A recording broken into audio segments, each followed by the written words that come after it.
malgré le fait qu'on dit « Ah, les animaux, on a tellement de choses à apprendre d'eux, etc. », on est comme dans un certain déni de notre nature animale quand on est rendu que le sexe mâle, le sexe femelle, ça n'existe plus comme vérité objective. Moi, je parle de la réalité objective. Là. Je parle pas de comment les gens se sentent, de ce qu'ils pensent qu'ils devraient être. Là. Je veux dire, on ne se fait pas assigner un genre à la naissance, on a un sexe à la naissance. Ouais. Et puis, il y a des corps qui sont faits pour éventuellement produire des ovules, puis il y a des corps qui sont faits pour produire éventuellement des spermatozoïdes.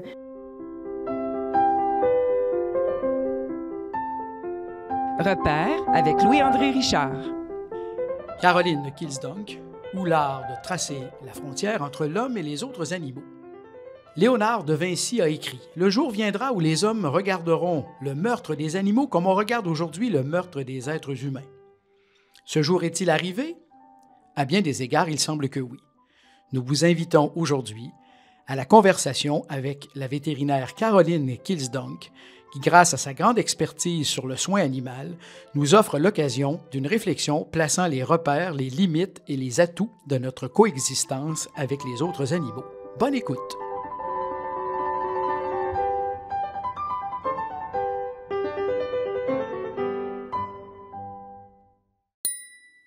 Cet épisode a rencontré des problèmes techniques affectant la qualité du son, mais nullement la qualité des échanges. Bonne écoute! Alors, j'ai le plaisir aujourd'hui de recevoir à ce micro Mme Caroline Kilsdonck, qui est vétérinaire de formation et détentrice d'un diplôme en éthique appliquée. Caroline Kilsdonck, bonjour. Bonjour, M. Richard. Alors, c'est un plaisir de vous recevoir. Vous avez écrit assez récemment une tribune dans le journal La Presse, une lettre ouverte, qui mettait en relation la dignité animale et la dignité humaine. Vous exprimiez le fait qu'on est allé peut-être un peu trop vite là, dans la manière de considérer l'euthanasie chez les êtres humains comme un soin. Pouvez-vous développer un peu votre pensée sur ce sujet? Je peux comprendre que les gens veuillent considérer que l'aide médicale à mourir est un soin dans les situations où une personne est extrêmement souffrante et possiblement à l'article de la mort, là, mais qu'il n'y a pas d'espoir, d'aller mieux. Alors ça, je peux le comprendre. Par contre, de considérer que c'est un soin comme un autre, et surtout du fait que ça a été mis en place à un moment où on n'avait pas encore, et on n'a toujours pas, une offre de soins palliatifs étendue, accessible, disponible. On a vu plein de témoignages dans les médias là, de gens qui n'ont pas eu accès à des bons soins palliatifs. Alors, je trouve que c'était rapide. Personnellement, j'aurais préféré qu'on mette en place un bon réseau de soins palliatifs accessible, puis que 10 ans après, peut-être qu'on permette, qu'on légalise l'aide médicale à mourir, rendu là. Alors, j'étais frappée par la banalisation de cet acte-là. C'est comme si c'était un soin comme un autre, là, puis c'est sûr que la situation faisait image là, de réserver une salle dans un salon funéraire où c'est un fauteuil où les gens vont se succéder là, pour aller se rendre à leur dernier rendez-vous et en sortir mort. Et je considère que pour l'entourage, de se rendre à ce rendez-vous-là, ben c'est là que je faisais le lien avec ma profession de vétérinaire. Quand on décide à un moment donné qu'il est temps de faire euthanasier son chien, et puis ben on prend la décision, une décision qui est pas facile, on prend un rendez-vous, on sait que notre chien vit ses derniers moments, et puis à un moment donné, ben on part et puis on se rend au rendez-vous. Alors le titre que j'avais choisi, c'est en pensant à ça que je l'avais choisi, tu sais, comme bon ben allons-y, là, on y va en famille, là, on se rend au rendez-vous puis on s'en va faire euthanasier notre chien. Ce qui est déjà une situation difficile et que les vétérinaires de plus en plus ne souhaitent pas pratiquer dans des situations où eux jugent que c'est pas justifié. Donc, utilisent leur objection de conscience pour ne pas pratiquer les euthanasies là, quand ils jugent que c'est pas approprié. Alors que du côté des médecins, On est en train de les pousser de plus en plus à pratiquer cet acte-là. On veut forcer les établissements de soins palliatifs qui sont spécialisés dans l'accompagnement, de tenir la main au sens propre et au figuré. C'est leur spécialité, là, l'accompagnement humain, et on est en train de leur serrer la vis pour être certain qu'ils offrent cet ultime soin-là comme on l'appelle. Alors, le contraste m'apparaît assez frappant. Puis, alors que l'aide médicale à mourir n'est même pas disponible là, dans les milieux de vie partout. Là. Encore moins les soins palliatifs. Puis encore moins les soins palliatifs, ce qui aurait dû vraiment précéder. D'ailleurs, puisque vous êtes vétérinaire, corrigez-moi si je me trompe, mais l'appellation ou le lien entre l'acte de l'euthanasie et la possibilité de considérer ça comme un soin, ça ne faisait pas partie du tout du vocabulaire du monde de vétérinaire jusqu'à ce que la loi s'occupe des choses humaines, là, non? Pas du tout. Et je vous dirais aussi que dans d'autres pays, on l'appelle par son vrai nom, c'est de l'euthanasie. Alors qu'ici, on a vraiment voulu jouer avec des euphémismes, là, en partie pour des raisons légales, mais aussi pour que ça passe plus facilement. Ça choque moins l'oreille d'entendre aide médicale à mourir que d'entendre euthanasie. Le prof de philo que je suis, d'ailleurs, est très attaché aux mots. Moi, je suis très rébarbatif à l'idée de parler de l'aide médicale à mourir ou de l'euthanasie, puisque c'est ça comme un soin. Parce que quand je cherche à définir les termes, jamais un soin supprime son objet. Alors, quand vous prodiguez un soin, c'est pour rétablir la santé, c'est pour rétablir quelque chose qui maintient le soigné dans son état de vie, ou peu importe. Alors, soit de santé ou de bien-être. Ou de bien-être, peu importe. Alors, moi, je vois les choses comme vous. Je comprends que des gens veulent étendre le mot à un geste qui soulage toute douleur et souffrance. Je peux comprendre, mais moi aussi, j'ai l'attachement au mot et c'est pour ça que quand j'ai écrit ce texte-là, j'ai utilisé le mot euthanasie. Oui, bien.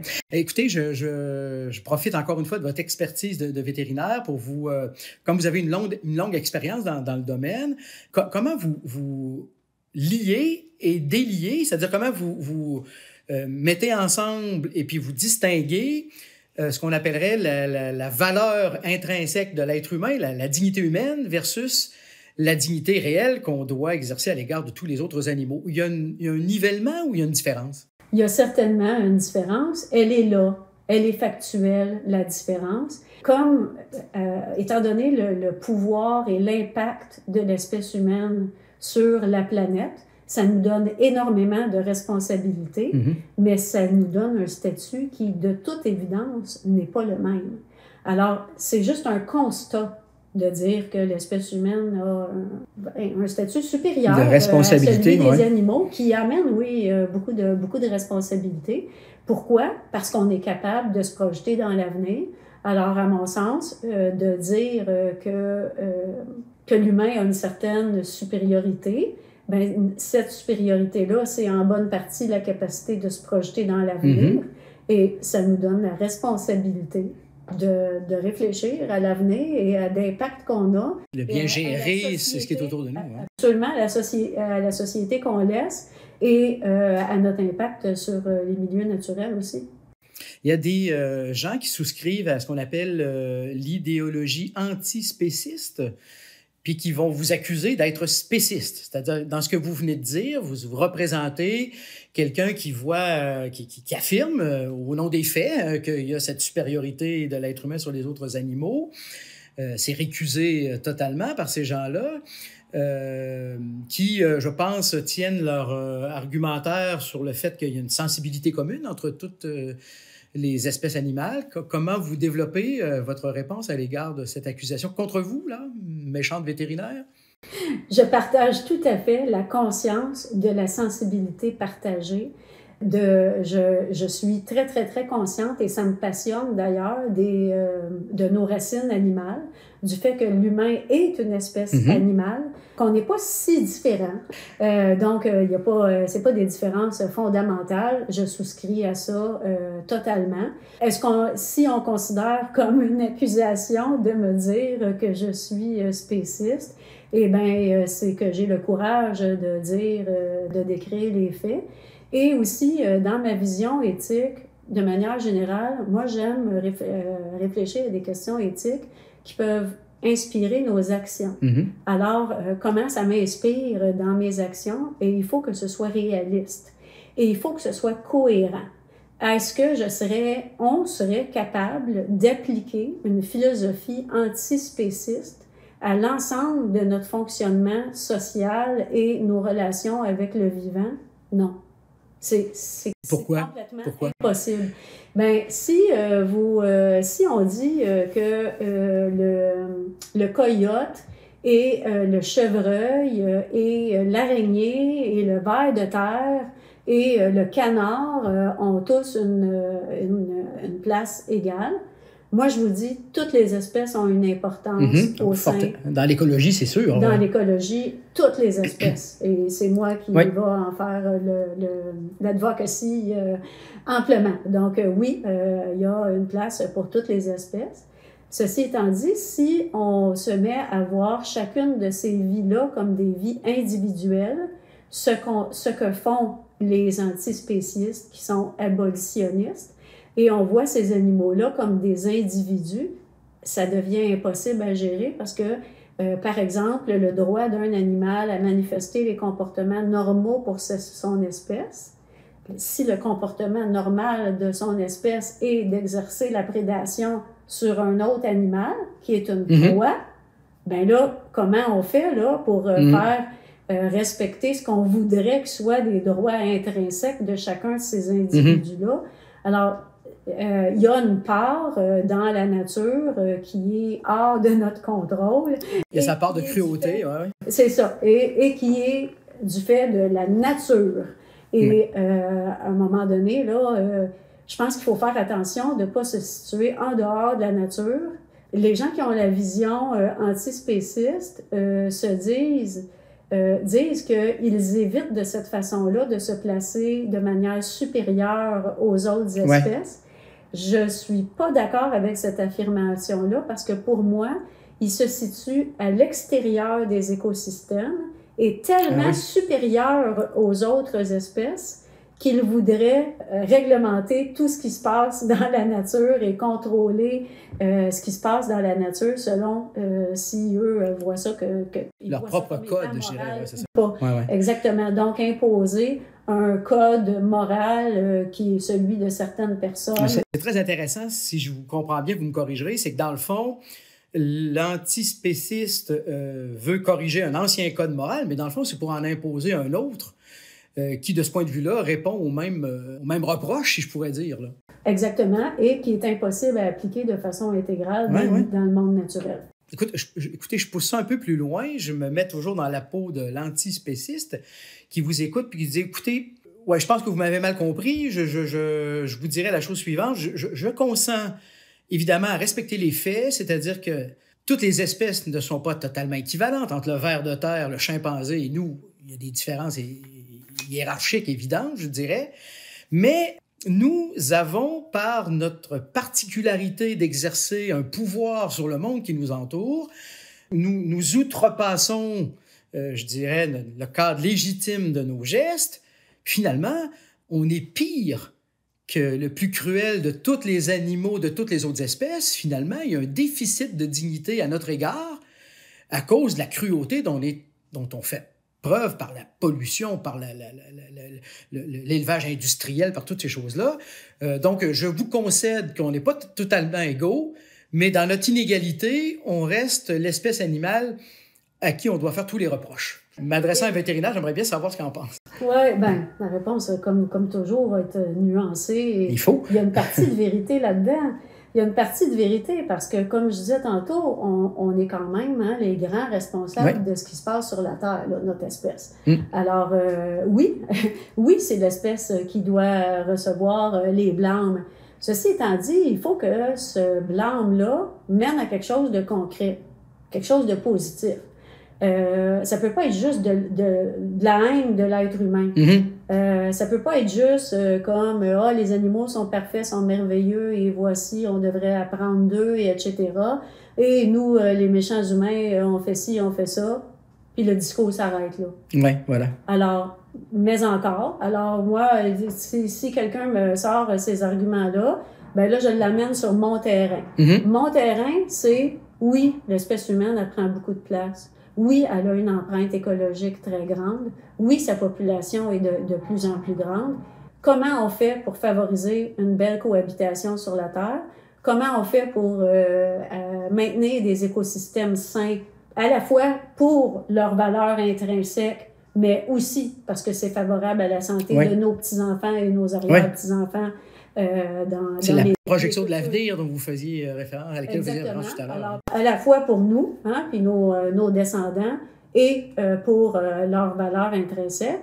Alors, blâmer l'humain, il faut que ça mène à quelque chose, et il faut que ça mène à un engagement. Alors, moi, je me présente pas comme une sainte, je me présente pas comme étant un parangon de vertu, là. Un parangon de vertu, exactement, ou un modèle, mais je vais quand même dire comment moi je me situe là-dedans.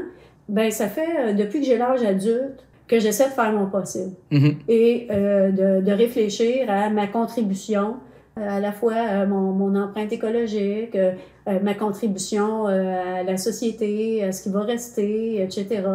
Alors, c'est ça. Oui, on peut blâmer les sociétés humaines pour bien des choses, mais il faut que chacun, on essaie d'y contribuer. Puis quand je dis ça, là, comme je dis, je veux pas me mettre en modèle et je me compare pas. Non. Je m'attribue pas une valeur supérieure aux autres, mais je vous dirais que c'est un peu le sens aussi de la vie, d'avoir l'impression d'apporter sa petite contribution à sa mesure à un monde meilleur. Moi, je vais pas changer l'avenir de la planète, mais d'avoir le sentiment d'avoir fait mon possible, d'avoir été une contribution positive, ben c'est ce qui me permet d'être en paix avec moi-même. Si je traduis bien ce que vous dites, puis vous me corrigerez si je me trompe, c'est que dans le fond, ce qui est capable du pire est aussi capable du meilleur. Et dans le fond, la contribution que l'on peut apporter, évidemment, si on est lucide, prend acte du pire, et puis on a des raisons de voir le pire, mais sans jamais perdre de vue qu'on est capable du meilleur, et puis que peut-être l'histoire de la relation entre l'être humain et l'écosystème est une histoire qui, je dirais, procède par bond, et puis où on voit bien qu'on corrige des erreurs, qu'on en fait d'autres, et il ne faut pas désespérer l'humain là-dedans, je pense. Non, il ne faut pas désespérer de l'humain. Ben, il ne faut pas, parce que moi, j'ai mis au monde 4 enfants, j'ai 3 petits-enfants maintenant, puis pour moi, c'est pas nécessairement le cas pour tout le monde, mais pour moi, c'est une motivation à travailler pour un monde meilleur, puis à ce qu'on laisse. Je vais vous poser une drôle de question, puisque vous abordez le fait que vous êtes une maman, puis que vous êtes une vétérinaire. Je me demandais si la maternité a quelque chose à voir avec le rapport qu'on entretient à la nature, puisque c'est un acte, mettre au monde un enfant, surtout pour la maman, c'est quelque chose c'est un acte éminemment naturel. Est-ce que votre expérience de la maternité a changé quelque chose à la manière de vous voir comme femme et même comme vétérinaire? Absolument. J'ai grandi sur une ferme et puis mes souvenirs de ferme, c'est mon émerveillement total lorsqu'un veau naissait. L'émerveillement était tellement grand que j'étais transportée de joie pendant au moins une journée après avoir vu une naissance. Ça, c'est un de mes grands souvenirs. Mon autre souvenir, c'est moi, je prenais soin, parce que j'étais une petite fille plutôt délicate, là. Et puis, donc, moi, j'ai pas... ma sœur était plus forte, puis mon frère, évidemment. Alors, eux ont travaillé, ont fait plus les travaux... En fait, les foins, plus physiques, c'est ça. moi, je faisais les plus petits travaux, alors j'ai beaucoup pris soin des veaux, hein, nourrir les veaux au biberon, des choses comme ça. Alors, ça, c'est plus dans mes souvenirs. Mais j'ai jamais fait de lien, hein, avec une future maternité de ma part. Mm-hmm. Puis, en plus, j'étudiais en médecine vétérinaire quand je suis devenue mère. Et puis, moi, j'avais fait beaucoup de lectures, là, des lectures des années 80. Sociales, là, c'est ça, en sciences sociales, des années 80, avec les idées du temps. Et puis, moi, je me sentais détachée du monde animal, là. Je me rendais pas compte que j'en étais partie et que j'en étais moi-même un, mais devenue... C'est quand même étonnant. Oui, c'est étonnant. Non, mais c'est vrai, je prends la peine de m'arrêter puis de te souligner. Oui. C'est étonnant parce que j'ai affaire à une femme qui a été élevée sur une ferme. Oui. Alors que je trouve que beaucoup de mes contemporains ont l'expérience du veau seulement dans l'étal du boucher, empaqueté dans le cellophane. Moi-même, avec le recul, je trouve ça très étonnant. Puis en même temps, c'est pas si étonnant que ça. J'ai commencé en médecine vétérinaire, j'avais 18 ans. Mm-hmm. Mes études en médecine vétérinaire, j'étais vraiment jeune. Et j'avais la tête pleine de mes lectures de sciences sociales que j'aimais beaucoup de l'époque. Et puis, ces lectures-là, entre autres, il y avait Elisabeth Badinter qui disait que l'instinct maternel, ça n'existait pas et tout ça. Puis, moi, j'avais la tête pleine de ces lectures-là. Voilà, fait que j'ai eu mon premier enfant à 21 ans et ça a été toute une découverte. Pour moi, la maternité, c'est une expérience totalement viscérale qui est venue me chercher aux tripes. J'ai aimé être enceinte. Ouais. J'ai eu 3 autres enfants par la suite. J'ai aimé porter un enfant. J'ai aimé allaiter. J'ai adoré bercer, dorloter. Et puis, à un moment donné, on fait des connexions, là, puis on commence à lire sur les hormones, les effets des hormones, de différentes hormones, les effets facilitateurs sur l'attachement, etc., tout ça. Puis à un moment donné, tous ces liens-là se font. C'est un peu comme ça que toute cette intégration-là s'est faite. Et puis, plus tard, je me suis intéressée aussi aux différences entre les sexes du côté des neurosciences. Là, il y a un courant de pensée qui veut nier qu'il y a des différences dans les cerveaux entre les sexes en disant que si tu regardes une structure du cerveau, étant donné qu'il y a beaucoup de variations entre les individus, un peu, je vais faire la comparaison. Si on dit qu'une personne mesure 5 pieds 7, vous ne savez pas, est-ce que c'est un homme ou une femme? C'est souvent comme ça si on regarde une des structures du cerveau. Par contre, si on regarde la distribution... Oui, dans une population donnée. Dans une population donnée, si on regarde parmi les personnes qui mesurent 5 pieds comme moi, il n'y en a pas beaucoup qui sont des hommes. Puis parmi ceux qui mesurent 6 pieds 4, il n'y en a vraiment pas beaucoup qui sont des hommes, des femmes. C'est vraiment exceptionnel. Donc, il y a des différences de groupe. Ça fait que si on regarde l'ensemble du cerveau, c'est très facile d'identifier si c'est un cerveau féminin ou masculin. C'est sûr que si on observe une seule structure, c'est difficile. Alors, ce qui m'intéressait, c'est les différences entre les sexes en neurosciences qui sont scientifiquement là, validées, établies, et les choix professionnels. Et ça, c'est ce qui a fait l'objet de vos études en bioéthique, hein, c'est ça? Oui. Alors, je n'ai pas établi des liens précis entre telle structure et tel choix professionnel. C'est plus des liens plus vastes. C'est de dire, si il y a tant de différences dans les cerveaux des hommes et des femmes comme groupe, on s'entend qu'il y a des individus là, qui ne suivent pas là, les différences de groupe. Mais s'il y a tant de différences comme groupe, c'est pas étonnant que les choix professionnels soient différents. Alors, on ne peut pas penser que toute la différence dans les choix professionnels est due au modèle qu'on nous impose. Il y en a une partie aussi qui est due à des différences. Alors, ce que j'essaie de dire, c'est que si on vise à avoir des distributions de 50-50 dans tous les corps de métier et dans toutes les professions, on va pousser des gens à œuvrer dans des champs qui sont peut-être pas dans leur champ d'intérêt et qui ne sont peut-être pas dans leurs meilleures aptitudes non plus. C'est ça. Ouais. Alors, il faut un petit peu se libérer de ça et aller dans une attitude d'acceptation, d'ouverture au choix libre. Hein? On n'est plus comme il y a 50 ans, là, que ben non, tu vas pas faire ça parce que tu es une femme ou tu vas pas faire ça parce que tu es un homme. On accepte ces choix-là. Donc, une attitude d'acceptation. Mais aussi avec des aptitudes qui sont biologiquement ancrées. C'est ça le point, non? Exactement. Puis ils ne sont pas ancrés chez chaque individu, là, je le répète. Oui, très bien. Ça, je le répète parce que quand on sort des arguments comme ceux-là, les gens vont dire, l'équivalent, ça va être l'équivalent de dire, tantôt je faisais une analogie avec la grandeur, là les gens vont dire, oui, mais ma soeur mesure 6 pieds. Oui, c'est ça, c'est ça, ça va. C'est correct. C'est l'exception qui confirme la règle. Il n'y a pas de problème avec ça. Il y a des femmes qui ont toujours rêvé d'être ingénieurs et puis il y a des hommes qui ont rêvé d'être professeurs au primaire. C'est très intéressant que ce soit une femme qui parle comme vous le faites pour faire du pouce sur la petite remarque que vous avez faite précédemment en disant que vous lisiez Elisabeth Badinter qui déconstruisait l'instinct maternel. Bien là, on voit bien que ce type de discours a évolué beaucoup. Puis là, on déconstruit les assises de la sexualité au profit de 1000 options très subjectives parfois, théories du genre et autres choses de ce type.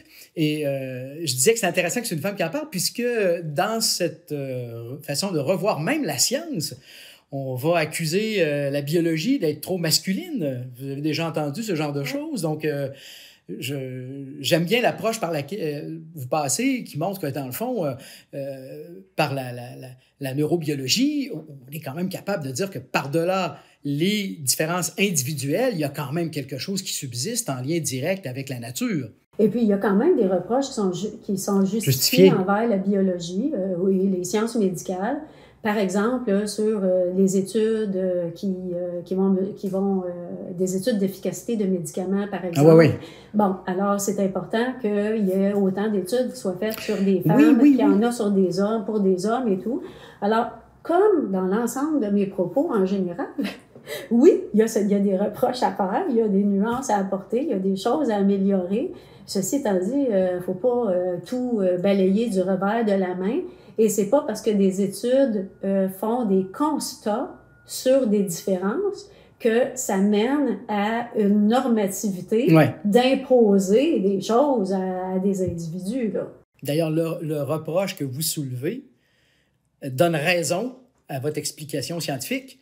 C'est-à-dire, si on a négligé de ne pas faire la différence entre ce qui concerne la réaction masculine à certains médicaments au détriment de la réaction féminine, c'est bien parce qu'il n'y a pas totalement identité des réactions. Alors, forcément, on a du chemin à faire, puis faisons-le là, de ce point de vue-là. C'est très, très juste ce que vous dites. Donc, c'est une admission en soi qu'il y a une réalité scientifique, biologique, physiologique qui est différente.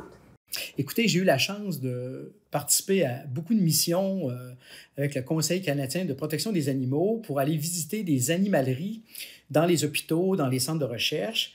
Et il y avait une blague qu'on se faisait tous à chaque fois, surtout quand on allait dans les hôpitaux, c'était de rentrer dans un hôpital, qui est en constante rénovation parce que l'édifice était vieux, mais pour se rendre à l'animalerie dont personne ne connaissait l'existence. Hein. C'est encore aujourd'hui assez tabou de voir que dans chaque hôpital du Québec, même dans les cégeps, il y a des animaleries. On le cache parce qu'il y a une espèce de fausse pudeur, peut-être, justement dans la conception qu'on se fait du rapport à l'animal. Dans les hôpitaux, dis-je donc, parfois en déambulant dans les corridors, on voyait dans les chambres de patients dont la porte était entrouverte, on voyait du plâtre qui n'était pas fini de poncer, des joints qui n'étaient pas totalement étanches. Et puis, quand on entrait dans l'animalerie, on pouvait littéralement manger par terre. Et la blague, le running gag, comme on dit en anglais, entre nous, entre vétérinaires, biologistes, philosophes et tout, c'était de se dire, mais vite, si on tombe malade, il faut se rendre directement à l'animalerie. C'est là qu'on va être c'est là où on va être certain d'être le mieux traité. Alors, c'est une blague à l'origine, mais il y a toujours un fond de vérité. Comment vous réagissez à ça, vous qui êtes vétérinaire de profession? J'aimerais passer un petit commentaire Oui, sur allez le donc. fait que ces animaleries-là sont si cachées. Moi, je Oui, suis oui. une partisane de l'information, de la transparence Oui. et de l'éducation. Je pense pas que le fait qu'on garde ça si caché, je pense pas que finalement c'est bénéfique au domaine. C'est sûr. Alors voilà, ça c'est mon petit commentaire. Je suis une grande partisane là, de la transparence. Puis je pense qu'en bout de ligne, à long terme, Ça c'est nuit. bénéfique. C'est bénéfique que ce soit Ouais, transparent. c'est ça. Oui, oui. Exact. Oui. Cependant, avant que vous alliez plus loin, par exemple, je vais vous dire, c'est quand même symptomatique de quelque chose. Exact. Cette espèce Parce qu'il y a un d'omerta-là, malaise. voilà. Parce qu'il y a un malaise et que ça sera pas facile. Ouais. On sait qu'il va y avoir, qu'on va devoir communiquer avec les gens, on sait qu'on va devoir répondre à des questionnements, tout ça. Alors, pour éviter ça, on a tendance à s'abriter un petit peu derrière des murs. La même chose se passe parfois du côté des productions agricoles, des productions animales, où des fois les producteurs ont des réserves là, à montrer ce qu'ils font pour les mêmes raisons. Moi, je pense que oui, il y a un malaise. Oui, c'est difficile. Oui, ça demande plus d'efforts de communication. Mais je pense que c'est comme un investissement à long terme là, dans la relation de confiance là, avec le public. Bon. Ensuite, écoutez, c'est sûr que l'accessibilité des soins vétérinaires c'est tellement plus rapide. Et on a des attentes envers les vétérinaires. Hein. Déjà que les vétérinaires sont très disponibles puis que les gens peuvent faire voir leur animal rapidement. Quand je suis arrivée à l'Ordre des médecins vétérinaires, là, il y a des gens qui avaient eu la tentation là, d'imposer aux vétérinaires en région de prendre toutes les urgences, ce qui devient à un moment donné inhumain parce que les vétérinaires couvrent des territoires très grands. Des territoires très grands et c'est pas les animaux qui se déplacent jusqu'à eux. Puis, des fois, tu t'attardes à regarder ça, puis tu te dis, ben voyons, on a des attentes envers les vétérinaires, alors que tout le monde comprend qu'un médecin n'est pas disponible en tout temps pour des urgences. On le déplore, on le dénonce, mais on n'a pas l'attente sur le médecin. On aurait l'attente plus envers le système de soins de santé, mais en médecine vétérinaire, ce qui arrive, c'est que c'est sur une personne. Que ça repose. Des attentes lourdes là, pour les urgences, pour les vétérinaires, particulièrement en région. Je pense qu'il y avait un élément implicite dans votre question sur le fait qu'on considère l'animal du fait qu'on... C'est ce que révèle l'anecdote, je pense. C'est ça. Oui, plus d'importance que même l'être humain. Oui. Bien, on est dans un paradoxe où parfois les gens vont vraiment accorder une très, très grande importance et en viennent à ne pas aimer l'humain, je dirais. Hein, tu sais, à dire, bravo les animaux, ils sont tellement mieux que nous, on a beaucoup à apprendre d'eux, parce que les animaux, ils ont certains comportements qu'on peut qualifier, nous, de moraux, hein, des bons comportements, des comportements altruistes, c'est démontré même chez les rats, surtout chez les espèces qui sont plus sociales. Ils ont évidemment, tous les mammifères ont des comportements de soins pour leurs petits, mais ça s'étend aussi aux relations sociales, hein, aux interactions entre membres d'un groupe. C'est sûr que oui, les animaux ont plein de beaux comportements qui sont moraux comme ça. On les a nous aussi. Nous non plus, on n'est pas toujours moraux, mais eux non plus. Et puis, tu sais, on va être fasciné, par exemple, par... on va voir beaucoup dans le discours social. Je vais donner un exemple. Moi, j'ai eu une chienne d'un éleveur que j'ai hébergé pendant plusieurs années, 5 ans, et elle a eu 5 portées chez moi. Elle a donné naissance à 5 portées chez moi. C'était tout à fait fascinant de voir le comportement maternel de la petite chienne, maternelle, de protection, tout ça. Oui, c'est l'instinct maternel. Oui, et son évolution dans le temps, c'était tout à fait fascinant. Mais il arrive que des chiennes mangent un de leurs chiots. Ça, on en parle moins. On en parle moins, hein? On le dit moins. Puis là, vous avez parlé d'instinct maternel, puis on l'avait évoqué Oui. tantôt, et j'aimerais dire quelque chose à propos d'un instinct. Oui. Un instinct, c'est pas un réflexe. Un instinct, c'est une action qui nous est guidée par nos instincts, par des mécanismes internes, Oui. mais ça peut être inhibé ou encouragé par le milieu. Oui. Alors, effectivement, l'instinct va s'exercer de façon très différente parce qu'il y a des différences internes. Puis il y a des exactement. circonstances aussi. Et les circonstances. Environnementales, ben oui. C'est très bien démontré que toute maman va avoir beaucoup moins de comportement maternel quand elle est stressée par son environnement. C'est très, très bien démontré. Alors, c'est juste pour donner un exemple là, du fait qu'un instinct, oui, c'est modulé par l'environnement aussi. Oui, aussi. Sauf que j'irais plus loin un peu dans ce sens-là, c'est que l'instinct maternel entre la chienne et la maman humaine participe d'une même origine animale, ça c'est certain, mais ce qui va faire la différence est d'un autre niveau. Quant à l'acte que ça produit, je ne sais pas si je suis clair, là, mais je donnerais bien comme référence une anecdote qui consiste à mes premières années d'enseignement où j'ai eu le plaisir d'enseigner un groupe de jeunes femmes qui étaient en technologie équine à l'Institut de technologie de la Pocatière.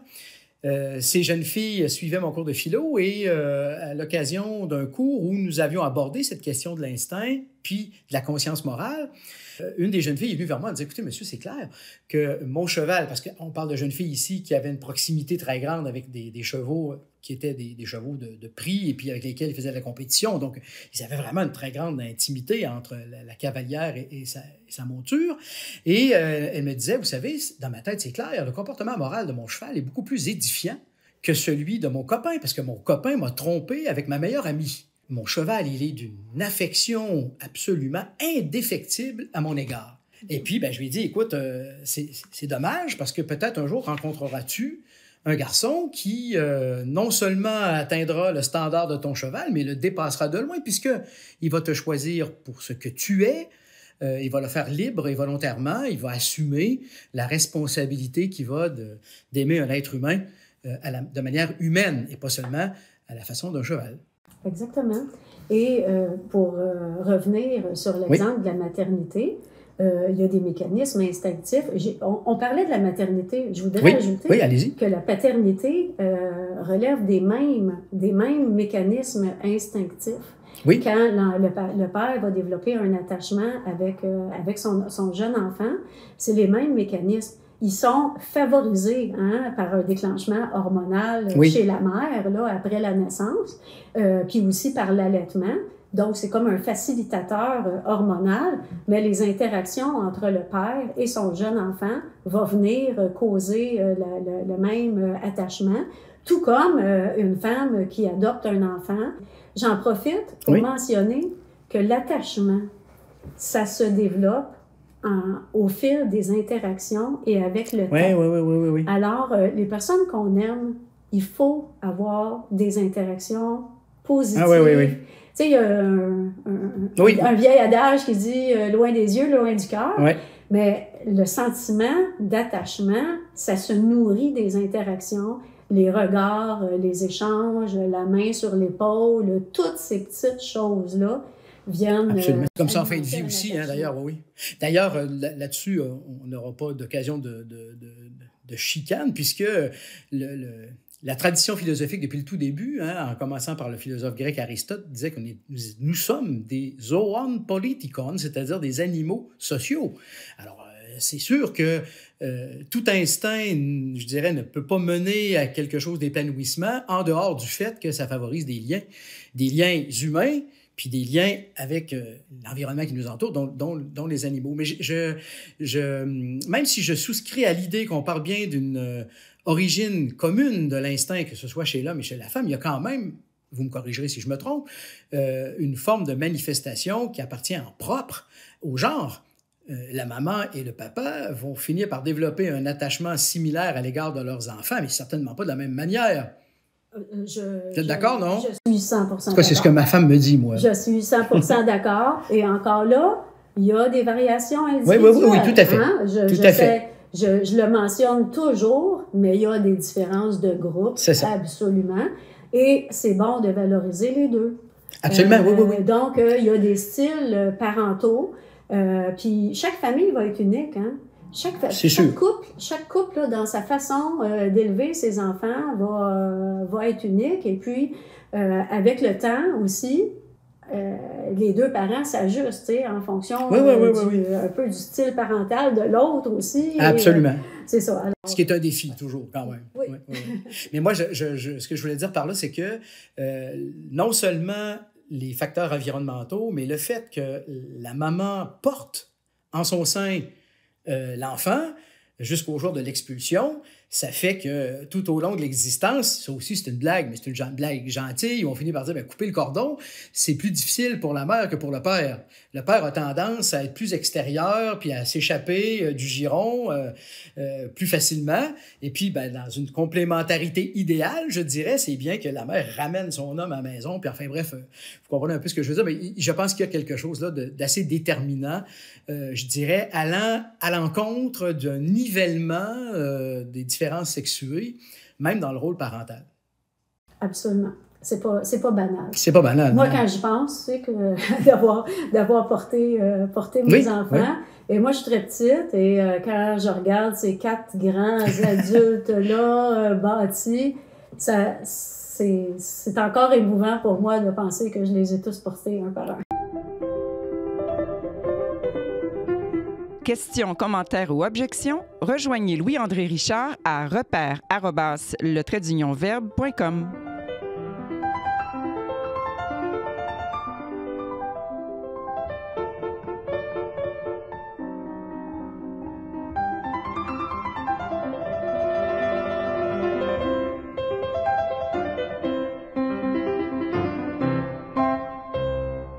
Il me semble qu'en général, l'affection de l'enfant porté à la mère, même si il y a une affection comparable envers le père, n'est jamais totalement équivalente. On est toujours plus lié à sa maman. C'est très bien ainsi, là, ce qui va clore ce sujet. Mais en même temps, je reviens parce que ça m'apparaît capital dans ce que vous avez dit, c'est qu'il y a comme dans votre parcours un ancrage d'abord dans la nature du fait que vous avez été élevé sur une ferme, du fait que vous avez choisi des études en médecine vétérinaire et parallèlement à ça, un attachement et un grand amour des sciences sociales.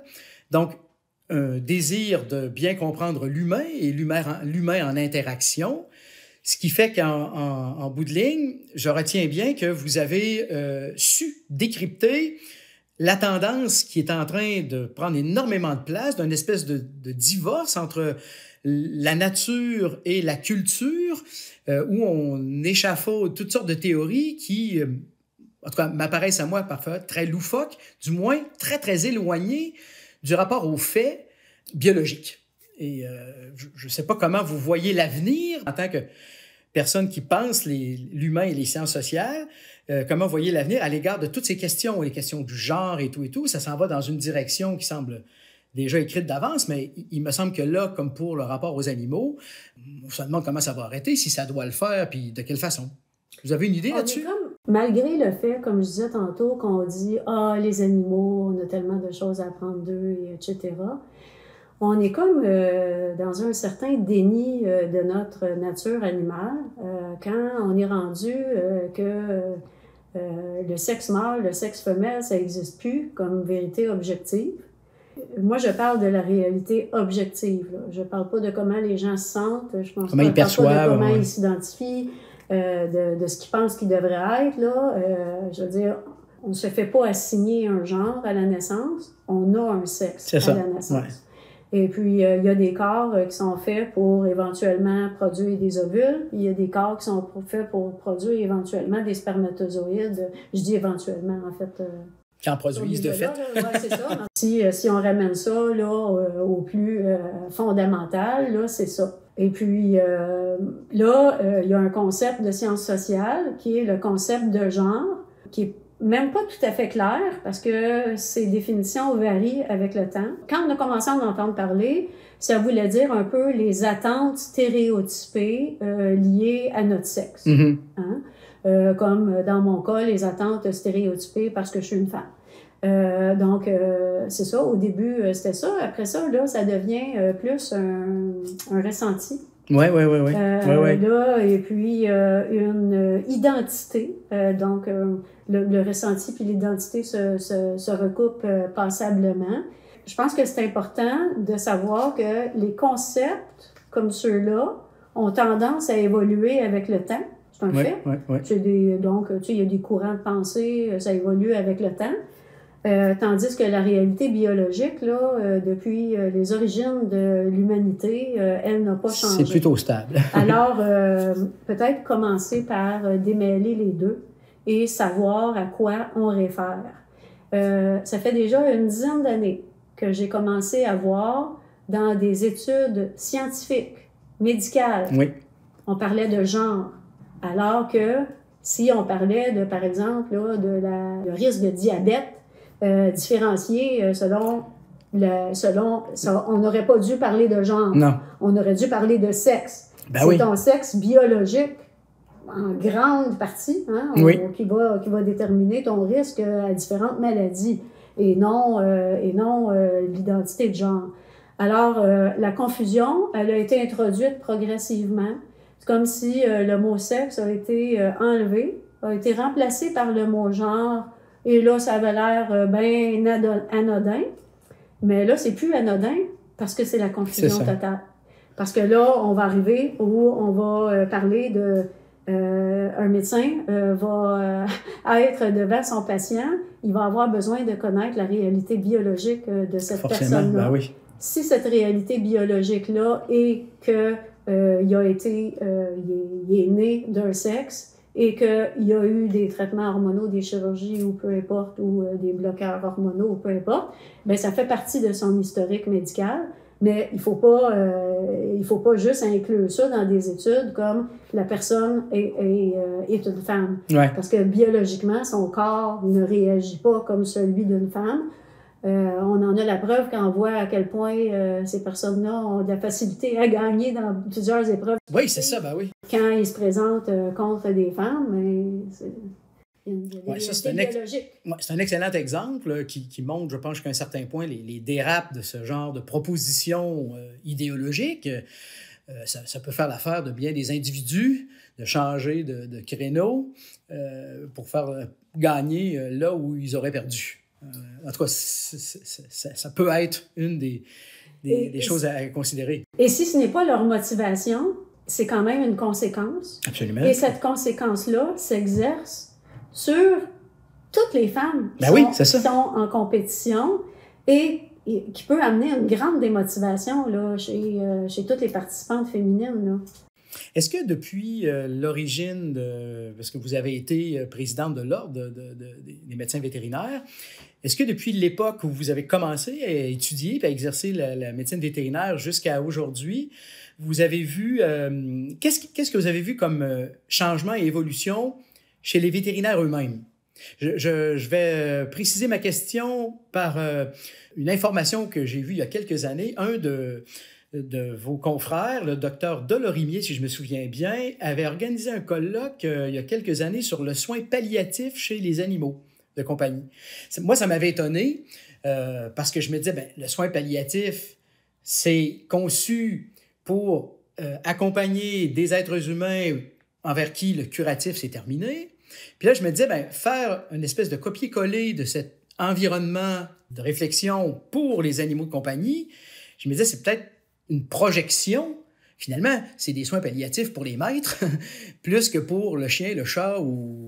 Alors, c'est un peu ça qui motive ma question. Est-ce que les choses ont changé, sûrement en partie pour le mieux, mais aussi avec des périls que vous pourriez identifier si vous en voyez? Là, on se concentre. La question est tellement vaste, on va se concentrer sur les animaux de compagnie et sur cet aspect-là. Parce que j'imagine que oui. Le docteur Delorimier est un oncologue. Alors, c'est ce qui explique là, toute la discipline. Un oncologue pour vétérinaire. Oui, pour animaux de compagnie. Alors, tout ce qui relève de l'oncologie en médecine vétérinaire nous amène à toutes ces réflexions-là. C'est ça, oui. Parce que, et en plus, il y a beaucoup de traitements de chimiothérapie ou de traitements expérimentaux qui sont faits sur les chiens et dont les avancées scientifiques profitent aux humains. Les avancées scientifiques sont faites en traitant des animaux de compagnie dans des protocoles de recherche ne vont souvent pas bénéficier à la médecine vétérinaire elle-même parce que par la suite, mettre en marché un produit pour le marché vétérinaire, c'est très dispendieux pour l'industrie.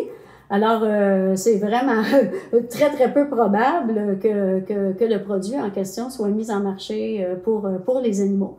Donc, on parle de traitements expérimentaux en oncologie qui visent principalement à des avancées pour les humains. Le propriétaire qui va vouloir embarquer dans ces protocoles-là, lui, il a espoir d'un bénéfice pour son animal, un espoir qui est possible, mais qui n'est pas assuré. Qui n'est pas assuré, puis c'est là que c'est important qu'il y ait vraiment un consentement libre et éclairé.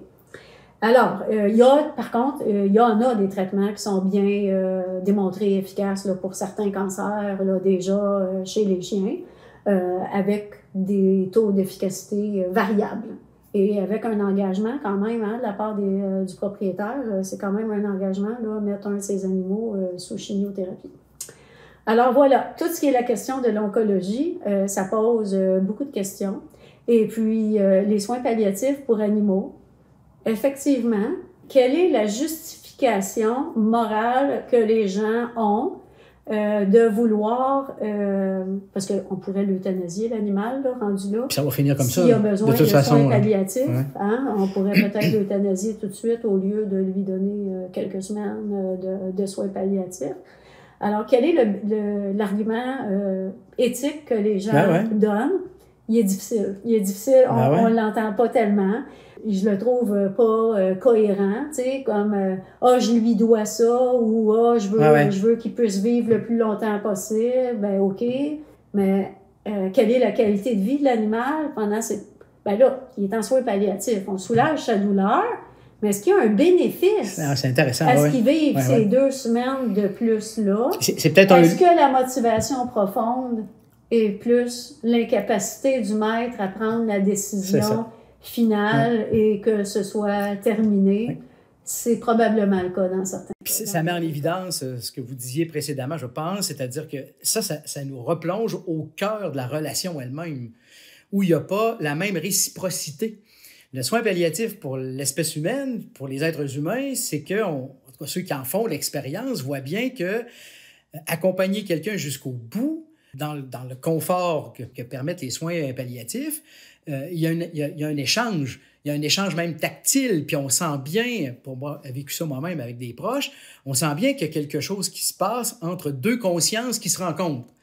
Avec l'animal de compagnie, on n'aura pas cette même proximité, du moins dans ce qui apparaît comme étant une phase palliative. En tout cas, c'est une grande question, c'est un vaste sujet, mais c'est intéressant parce qu'on a commencé notre entretien avec l'euthanasie pour les animaux non humains, puis on termine avec cette question des soins palliatifs pour les animaux, mais ça met peut-être plus en valeur l'importance des soins palliatifs pour les êtres humains.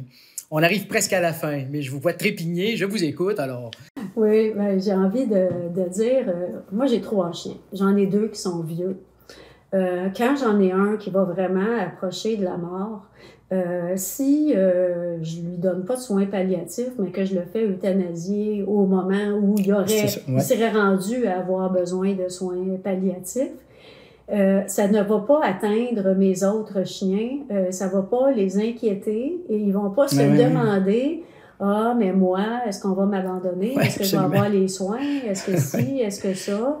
Ils vont vivre probablement un deuil une absence, c'est ça, de leur compagne de vie. Je parle au féminin parce que c'est des 2 femelles, là, ces 2-là. Mais ils vont pas avoir cette conscience-là et ils vont pas se demander est-ce que moi je vais devenir un fardeau et toutes les questions que les humains peuvent se poser. Et puis, il y a peut-être une dernière chose que je voudrais dire. Vous avez évoqué la communion, la communication avec un être humain. Elle n'est pas toujours là. Puis peut-être que je vais finir avec cette anecdote-là, qui est un des magnifiques moments de zoothérapie que j'ai vécu. Oui. Ouais. Ah, ça, c'est un sujet qu'on n'aura pas eu le temps d'aborder, mais la zoothérapie, pour avoir vécu en milieu de soins palliatifs, c'est génial. Là. Ouais. Moi, j'allais 3 après-midi par semaine pendant 5 ans dans 3 CHSLD différents. Et il y avait, c'est des soins de longue durée, il y avait aussi des soins palliatifs sur place. J'avais mes fidèles, disons. Moi, la zoothérapie, là, comment je la voyais, c'est une intervention de qualité de vie, une possibilité de connexion, de créer des liens. Les gens créaient aussi beaucoup de liens avec moi. Souvent, les gens flattaient le chien avec une main, puis ils me tenaient l'autre main, hein, ou ils me flattaient le bras à moi. Oui. Puis, probablement que si j'étais arrivée sans chien, ce contact tactile-là n'aurait pas eu lieu. C'est bien. N'aurait probablement jamais eu lieu avec moi. Puis, le toucher, c'est très affectif. C'est essentiel. C'est vraiment bon. Alors, donc, j'allais là régulièrement et il y avait un patient qui avait aucun intérêt pour mes chiens. C'était un homme avec une démence très avancée.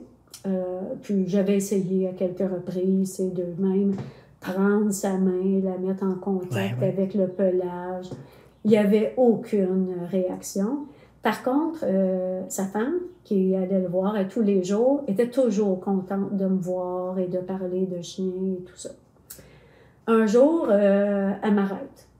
Elle me dit, je pensais à vous l'autre jour. Elle dit, j'ai quelque chose à vous dire. Elle dit, j'avais envie de dire ça, mais elle dit, je peux pas dire ça à n'importe qui parce que les autres vont penser que c'est péjoratif puis que c'est pas gentil ce que je vais dire. Et puis là, elle flatte le cou de son mari pendant qu'elle me parle. Elle dit, mon mari, dans l'état où il est, dans sa maladie, il est un peu comme les animaux. Elle dit, il comprend plus mes mots, mais elle dit, je sais qu'il entend le ton de ma voix, puis que ça lui fait du bien, puis aussi il sent quand je le touche. Et pour moi, vous avez commencé, je pense que vous avez utilisé le terme dignité dans la première question que vous m'avez posée. Et pour moi, c'est ça la dignité. Cet homme-là était digne tant qu'il y avait quelqu'un, en quelque part, qui que ce soit, qui reconnaissait ses besoins. Ces besoins-là n'étaient plus d'ordre intellectuel. Absolument. Il n'était plus capable de dialoguer, mais son besoin de connexion puis de réassurance était encore là et il y avait quelqu'un qui le reconnaissait. Ah, écoutez, c'est non seulement très vrai, mais extrêmement touchant. Caroline Kilsdonk, c'est la fin, c'est la fin. Je vais quand même vous soumettre à mon petit questionnaire, mais je ne suis pas sûr qu'on va le garder tellement. Cette conversation, on aurait pu la continuer pendant des heures et des heures, mais j'aime terminer les entretiens avec les personnes que je rencontre en soumettant au questionnaire, en vous soumettant au questionnaire d'Alan Bloom, qui est un professeur de philo à Chicago, puis qui demandait à ses étudiants, je vous demande la même première question, si vous aviez à conseiller la lecture d'un livre, un seul livre, le livre que vous apporteriez sur une île déserte et avec qui vous allez avoir la seule possibilité d'entretenir un lien quelconque, quel est ce livre et pourquoi? Un que j'aimerais vraiment avoir, c'est Zoobiquity, qui est écrit par, j'ai un petit blanc pour son prénom, le Dr. Horowitz. Horowitz, oui. Et c'est une femme qui a été parmi les médecins humains, du côté humain, pionnière de l'approche d'une seule santé et aussi de beaucoup de médecine comparée, de faire des liens entre les deux médecines, entre les bien-être des deux espèces et tout ça. Je pense que je relirais son livre en m'inspirant toujours de ses textes pour observer la nature autour de moi puis me connecter avec. Deuxième question, si vous aviez à suggérer le visionnement d'un film, le film à voir, le seul film que vous verrez de toute votre vie, que vous voulez suggérer à quelqu'un d'autre, quel serait ce film? Vous avez une idée? Je vais pas tricher. Je vais tricher. Oui. Ce ne sera pas un film, ça va être une série. Oui. Une série qui date déjà de, je sais pas, ça doit bien faire une 12aine d'années. 6 Feet Under. Ah oui, mon Dieu, oui. Quel extraordinaire. C'est une anthologie, une pièce d'anthologie. Avec du raffinement dans les personnages.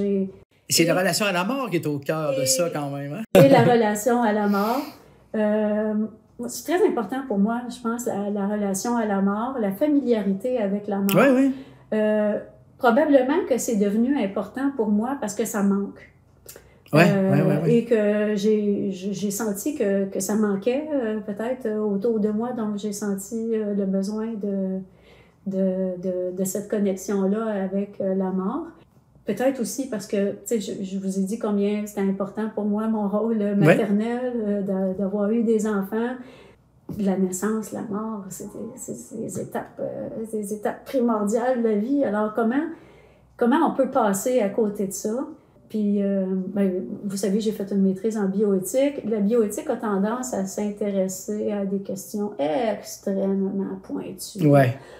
Écoutez, tu sais, des exceptions, des cas rares. Là. Il y a même un auteur, là, Hank Tenav, qui a écrit là-dessus, son livre, c'est Bizarre Bioethics. Là. Bon, ça, j'ai découvert ce livre-là 10 ans après, que moi, je me disais, mais voyons, j'aimerais ça que la bioéthique s'intéresse à ce qui concerne tout le monde, là, à nos grands enjeux.